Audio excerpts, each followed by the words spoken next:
Welcome back to the channel. Today we're doing another old versus new comparison. This time, the Transition Sentinel.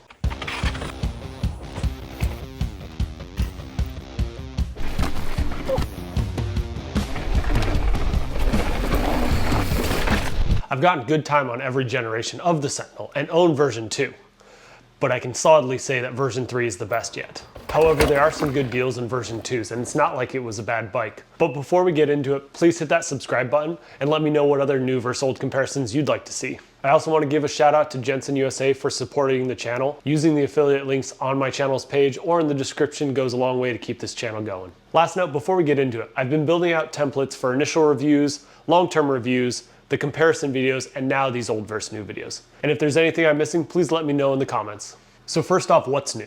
I went in depth on this video here, so check that out. And if you wanted to see how things held up, I also have that video for the long-term review here as well. So we'll keep this part quick. The new bike is still running 150 millimeters of travel in the back and a 160 fork out front. But where the old bike could be toned down, this new bike can be taken up a notch. It comes stock dual 29, but can be run mixed wheels using the flip chip. The geometry didn't change all that much, but they tightened things up, especially as a dual 2.9er, so you have a steeper head angle and of course a steeper seat tube. You also now get a size specific and longer rear center on the large and bigger frames, plus more sizes across the board. Then there are some frame updates. Most noticeable is the in-frame storage, but there were construction and suspension kinematic updates as well. Getting right down to it, this bike didn't change much, and that's a good thing. Transition did a very good job widening its range at both ends. The old bike was stepping on the Smuggler's toes just a bit, but the Smuggler climbed better. The new bike climbs just about as well as the Smuggler if you ignore the added weight, and has a more energetic feel at the pedals when compared to the V2.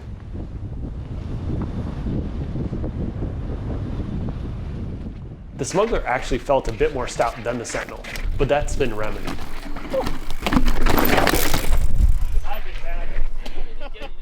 And the new Sentinel is begging to be let loose in the rough. At that end, it's now stepping on the toes of the Patrol, so I'm interested to see what that's going to mean down the road.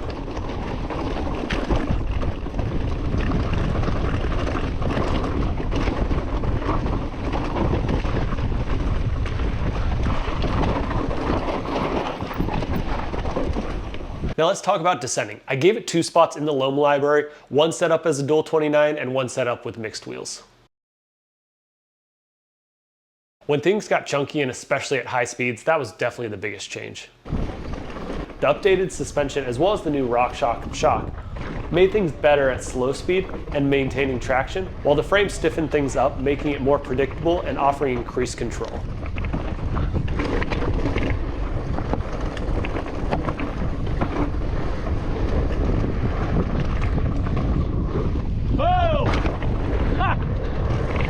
Steeps are a whole nother story.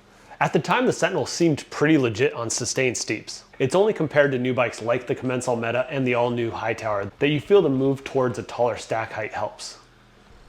It was always the bigger moves with compressions that made version 2 wince, and this would eventually be the reason I cut the Sentinel loose. The new bike fixes that, and the new suspension stays more active under heavy braking.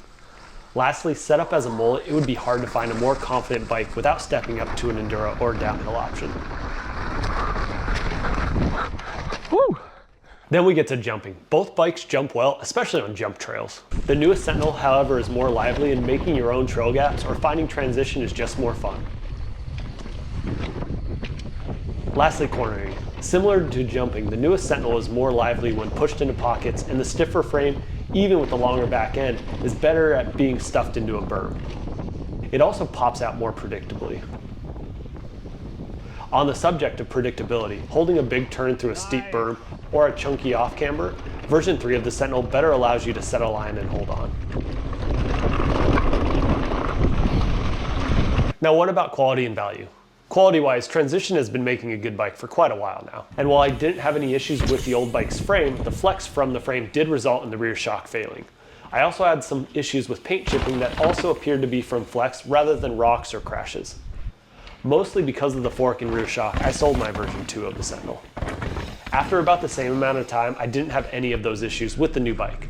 As I mentioned in my long-term review, I would love to see more Fox suspension, but that actually gets us right into value. The build kits on the old bikes are pretty nice. You get better performance elite suspension where a lot of brands would just give you the performance. The downside is that at least on Transition's site, they're starting to get low on sizes. When it comes to the new bike, I'll say it again, but I wish they offered more Fox suspension and mixed wheel builds. Other than that, the prices are good and reflect pre-pandemic levels and are certainly more competitive with direct-to-consumer brands than, say, the new Slash I covered last week. So who are these bikes for and what are my final thoughts? Well, as opposed to last week's Trek Slash, where it really catered to two different riders, I would say the Transition Sentinel is more about savings and new riders. Bigger and smaller riders will find a better option with the new bike. The stouter frame for heavier and taller people, and the mixed wheel options for if your inseam is holding you back. Don't go that fast. For the experienced rider or Sentinel fan, the new bike is better in every situation, climbing or descending. Where the new Santa Cruz Bronson expanded its abilities on rough descents, but blunted the fun on flatter and jumpier trails, the Sentinel improved in both directions.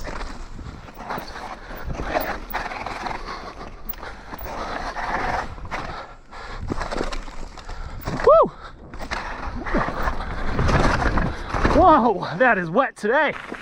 For the new rider, version 2 of the Sentinel has a ton of room to grow, and you won't likely find its limits anytime soon. It's not a pig on the climbs and does most things above average. It just doesn't make it to the best of the best like the new bike. Whether it's version 2 or the all-new Sentinel, Transition did their homework and put together one of the best do-everything send-it-all trail bikes around. Thanks for watching and please subscribe. Check out Jensen USA and the other affiliate links on my channel's page. It goes a long way to keep the channel going. Now get out there, go fast, and take chances. See you next week.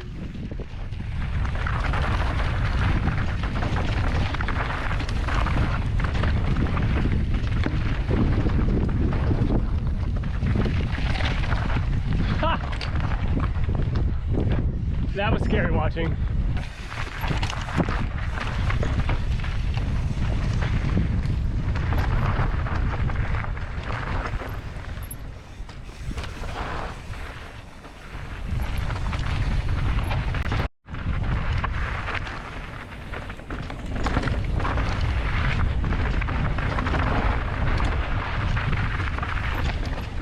Hello. That's too radical for me.